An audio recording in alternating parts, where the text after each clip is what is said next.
जय गुरु जी। संगत जी गुरु जी कहते हैं हमें सदा मीठे बोल बोलने चाहिए। इसके लिए वो हमें ये बात एक कहानी से समझाते हैं। दास प्रथा के दिनों में एक मालिक के पास अनेकों गुलाम हुआ करते थे। उन्हीं में से एक था लुकमान। लुकमान था तो सिर्फ एक गुलाम, लेकिन वह बड़ा ही चतुर और बुद्धिमान था। उसकी ख्याति दूर दराज के इलाकों में फैलने लगी थी। एक दिन इस बात की खबर उसके मालिक को लग गई।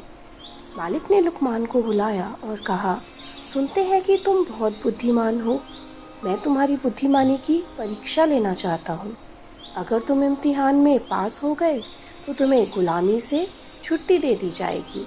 अच्छा जाओ, एक मरे हुए बकरे को काटो और उसका जो हिस्सा बढ़िया हो उसे ले आओ। लुकमान ने आदेश का पालन किया और मरे हुए बकरे की जीभ लाकर मालिक के सामने रख दी।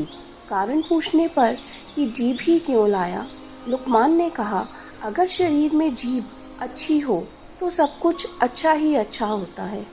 मालिक ने आदेश देते हुए कहा, अच्छा इसे उठा ले जाओ और अब बकरे का जो हिस्सा बुरा हो उसे ले आओ।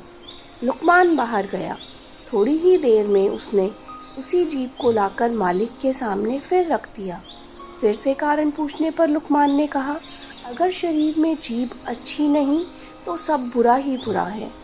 उसने आगे कहते हुए कहा, मालिक, वाणी तो सभी के पास जन्मजात होती है, परंतु बोलना किसी किसी को ही आता है। क्या बोले, कैसे शब्द बोले, कब बोले, इस एक कला को बहुत ही कम लोग जानते हैं।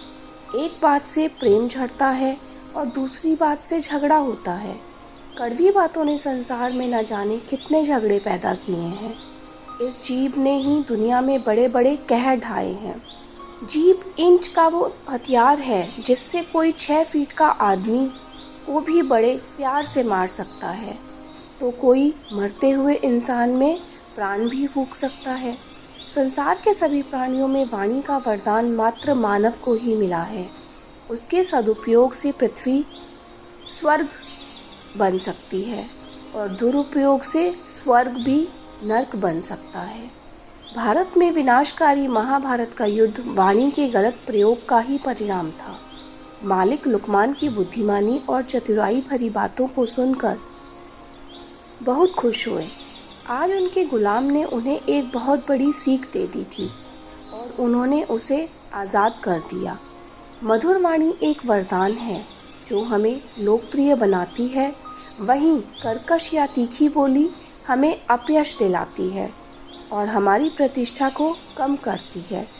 आपकी वाणी कैसी है? यदि वो तीखी है या सामान्य भी है तो उसे मीठा बनाने का प्रयास करिए। आपकी वाणी आपके व्यक्तित्व का प्रतिबिंब है, उसे अच्छा होना चाहिए। तो जय गुरु जी। संगत जी, शुक्राना गुरु जी।